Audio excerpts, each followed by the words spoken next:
Hi guys, I'm Al-Fateh Kader, and today I'm going to show you how to use Zoom Authentication feature to secure your entire Zoom ecosystem so that your Zoom meetings don't get disrupted by unwanted visitors. This is very helpful for teachers who have Zoom classroom environments and they don't want unwanted visitors to disrupt the classroom. This is also helpful for business leaders who may have private internal staff meeting, perhaps to discuss financial matters or operations matter or what have you, and want to make sure that even if somebody leaks the meeting ID and password to, I don't know, some reporter, they're not able to Zoombomb that corporate meeting and get information that they're not supposed to. All right, let's get to it.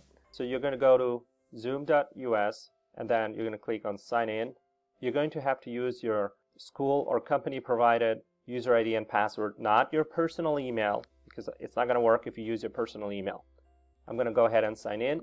Once signed in, you need to make sure you have admin level access. You need to go to the admin setting, not this setting here. This is the user level setting. You are not going to see the management tool that you need to help set up authentication over here. You need to come down to admin level. And in order to have admin level access, you must be a licensed user. The way to find out if you're a licensed user is to go up all the way to the top right corner, click on the icon where your picture should be, and you will see if you are licensed or not.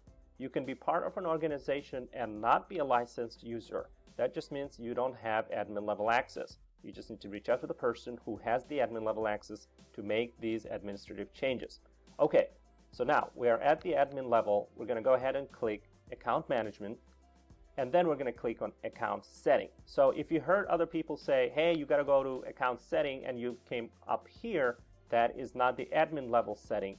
You needed to go to Admin Level Account Setting. So here we are. I'm going to click on that. Once here, under the Meeting tab, we're going to scroll down a little bit until we see only authenticated users can join meetings. We're going to go ahead and enable this, and we're going to click Turn On. Once you do that, you're going to go ahead and add configuration. If this is the first time you're doing, you'll probably not see all these configurations. I have them here because these are the groups that I created configurations for. You will probably see something like a Zoom configuration that will be default. Leave it there. That is there so that at the least people will need to sign on to their Zoom account before they're able to participate in a Zoom meeting with you. You need to make sure it stays there.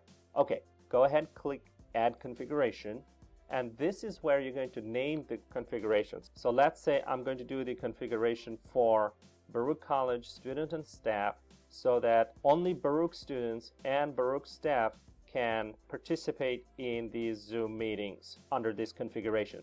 This is very useful if you're a teacher and you want to have the classroom sessions online. You know, your meetings are not being interrupted by anybody else from outside your school organization. This is also helpful to prevent non-wanted parties from Zoom bombing your meeting or, you know, crashing your party, so to speak. So here we go, Baruch College students and staff only. I like to keep the word only there. You don't have to do that, but this allows my users to know that, hey, if I choose this configuration, this is the only group that's going to be able to participate and interact in this meeting.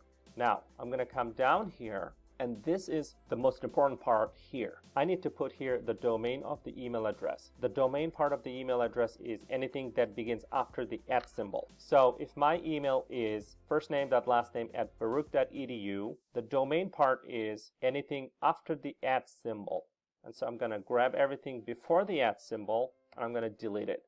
And that's it. I'm done. I can continue to add more domains, and in this example, I need to add more domain because Baruch College has one domain for their staff and the other one for their students. And so the students one is baruch.mail.edu. And so that pretty much concludes this part. Now, suppose that Baruch College students and staff are going to have a guest speaker. So let's say the guest speaker is from MIT. So all I have to do is come in here, type comma, space, mit.edu, and so on and so forth. Whatever organization that you're going to have the guest speaker coming in, you're going to go back in here and just type that in. For this example, I won't do that. Let's continue. Now, on the bottom here, you're going to see the option to set this configuration as default.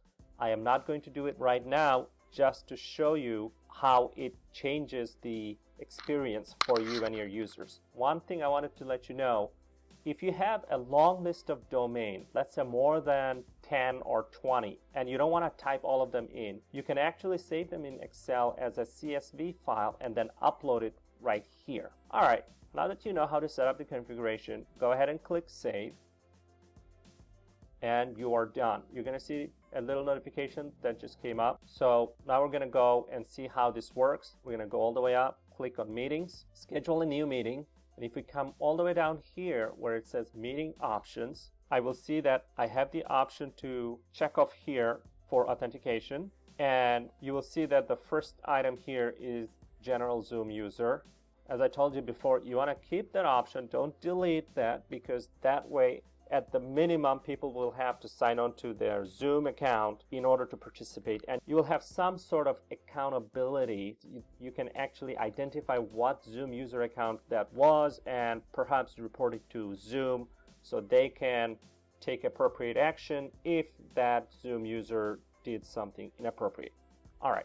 If you click on the drop-down menu here, now you're going to see the Baruch College students and staff is listed all the way in the bottom. And that's because it's the last thing I did. Now, remember I talked about setting up default? Well, let's say you have a long list of things and it's here, and your users will have to scroll down all the way here for that. Well, you don't want that. If you're the Baruch College admin, you can set this up so that it will come up all the way on the top. Let's go ahead and make that happen.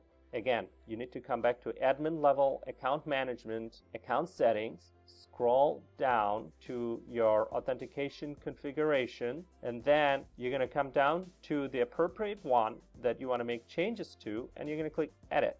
Once you click Edit, go ahead and click Set as Default Authentication Option, click Save, and you are set. So if I go back here and click on Meetings, schedule a new meeting. If I come down here under Meeting Options, click on Only Authenticated Users Can Join, and voila, you're going to see Baruch College students and staff as the default one, and therefore it is the first one here, which saves the users a lot of time. Now go ahead and click Save. So now your meeting is saved, and you're going to notice that under Meeting Options, the green check mark is right here for authentication, and you'll also see that Enable Waiting Room is checked. You want to keep it that way. Authentication is your main level of defense, and waiting room is your last level of defense, preventing people from Zoom bombing into your meeting. That's pretty much it. So that's it. Now you know how to use the Zoom authentication feature to secure your entire Zoom ecosystem and prevent unwanted guests from disrupting your classroom or your meeting. If you'd like this video, go ahead and click the like button, as that will really help me out and keep me motivated to produce more productive video like this one. Also, if there's a feature of Zoom that you need some further explanations on, go ahead and comment below, and if I have enough people asking for the same thing, I will definitely create a video on it. If you haven't already, go ahead and subscribe. It will really help me out. It takes about 4 to 5 hours to produce, edit, and put out these videos. It's a lot of work. I do it for free to make your life easy. So I would really appreciate if you subscribe. And go ahead and click the notification button so you can stay informed on the next batch of videos that are going to come out. That's pretty much it. And if you're a teacher, thank you so much for all you're doing for your students and our community. I'll see you next time.